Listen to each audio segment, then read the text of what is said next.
Hi friends, எல்லோரும் எப்படி இருக்கீங்க? இன்றைக்கி அக்கா உங்களுக்கு என்ன சொல்லித்தர போகிறேன், மோமோஸ் எப்படி பண்ணுறதுன்னு பார்க்கலாம். அது குட்டி குட்டியாக நல்லா கேரட்டை கட் பண்ணி வச்சுக்கணும். முட்டைக்கோஸ் கட் பண்ணி வச்சுருக்கேன். கொஞ்சமாக வெங்காயம், பூண்டு, உங்களுக்கு என்ன வெஜிடபிள்ஸ் இருக்கோ அதை நீங்கள் கட் பண்ணி இது மாதிரி வச்சுக்கலாம். இதில் இஞ்சி, பச்சை மிளகா, கருவேப்பிலை, கொத்தமல்லி, என்னென்ன காய் இருக்கோ எல்லாமே போட்டுக்கலாம். இதுக்கு சைடிஷ்க்கு 2 மிளகா, ஒரு 5-6 மிளகா, அது காரத்துக்கு தகுந்த மாதிரி, கொஞ்சம் உப்பு, 2 தக்காளி, ஒரு 4-5 பூண்டு, இதை ரெடி பண்ணி வச்சுருக்கேன். இதுக்கு மாவு ரெடியாக பிணைஞ்சு வச்சாச்சு. இப்போ நம்ம இது கொஞ்சமாக தண்ணி ஊற்றி இந்த சட்னிக்கு நம்ம ரெடி பண்ணணும். இது நல்லா கொதிக்க வைக்கணும். அந்த தக்காளி, அந்த பூண்டு, பட்டை மிளகா எல்லாமே கொஞ்சம் வேகிற அளவுக்கு நல்லா கொஞ்சம் கொதிக்க வைக்கணும். இதில் கொஞ்சமாக ஆயில் ஊற்றிக்குவோம். இப்போ அந்த வெஜிடபிள்ஸ்லாம் வதக்கிறதுக்கு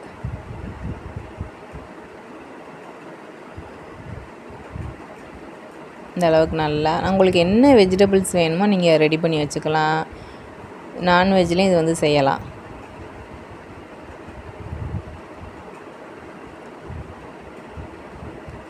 இப்போ இதில் கொஞ்சமாக நம்ம கட் பண்ணி வச்சுருக்க வெங்காயத்தை இதில் போடலாம்.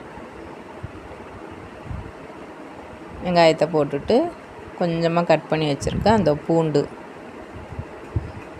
கருவேப்பிலை, இதை எல்லாத்தையும் நல்லா கொஞ்சம் வதக்கிக்கலாம்.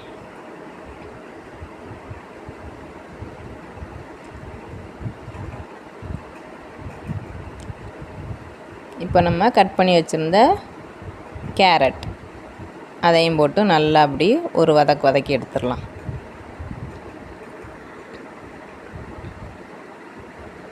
எல்லாமே நல்லா அப்படி வதக்கி எடுத்துடணும். அப்புறம் அந்த முட்டைக்கோஸ் அதையும் போட்டுடலாம்.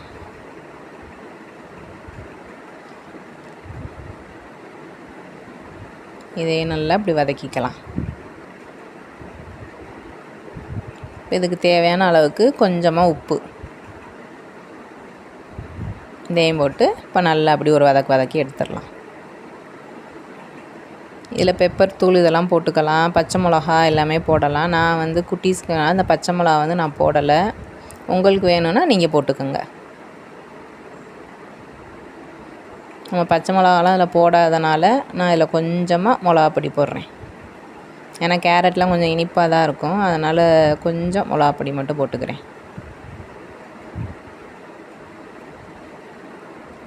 இதே நல்லா அந்த அளவுக்கு எல்லாத்தையும் நல்லா அப்படி பிரட்டி ஒரு கிண்டி எடுத்துடலாம்.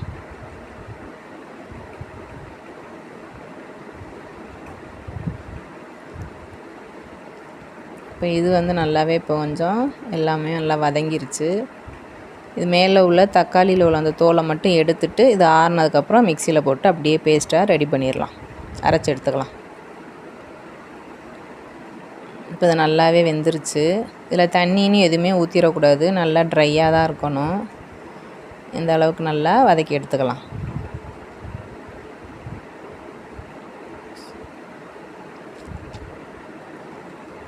இப்போ நல்லா வதங்கிருச்சு.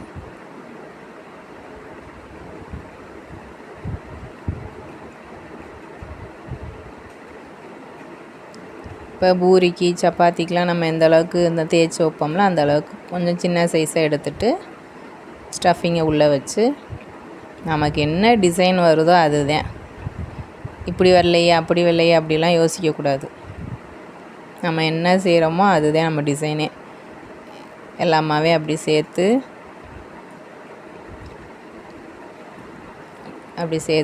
அப்படியே ரவுண்ட் பண்ணி வந்துட்டோம்னா சூப்பரான,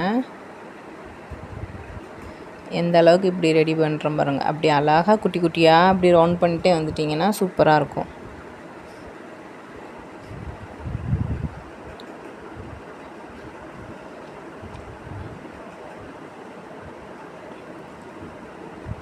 சூப்பராக ரெடி ஆயிடுச்சா? அழகாக குட்டி தேங்காய் மாதிரி இருக்குல்ல, குடிமை வச்ச தேங்காய் மாதிரி. அவ்வளோதான். இப்போ அடுத்து ரெடி பண்ணுவோமா? அடுத்த டிசைன் என்ன வருதுன்னு பார்ப்போம்.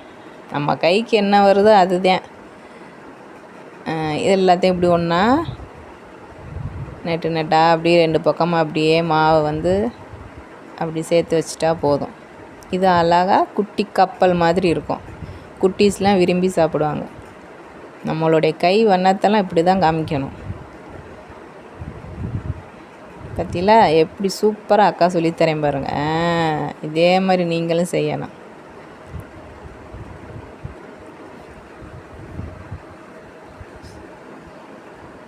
எல்லாமே அப்படி ஒன்று ஒன்றா அப்படி நம்ம சாரீக்கு எப்படி மடிப்பு வைப்போம் அது மாதிரி அப்படி மடிப்பு வச்சுட்டே வந்துட்டிங்கன்னா சூப்பராக ரெடி ஆயிரும்.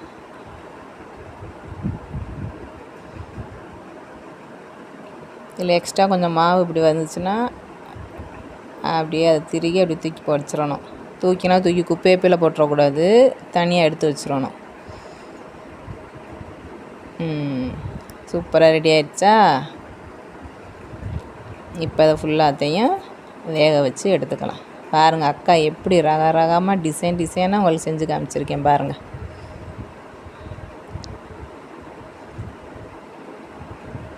இப்படி ஒவ்வொன்றா வச்சு வேக வச்சு எடுத்துக்கலாம். நம்மளுடைய மோமோஸ் ரெடி ஆகிட்டே இருக்குது. அக்கா சேனலுக்கு லைக் பண்ணுங்கள், ஷேர் பண்ணுங்கள், கமெண்ட் பண்ணுங்கள், சப்ஸ்கிரைப் பண்ணுங்கள். அக்கா சேனலுக்கு சப்போர்ட் பண்ண மறக்கக்கூடாது. அழகாக வெந்துருச்சு. நீங்களும் இதே மாதிரி ட்ரை பண்ணி பாருங்கள்.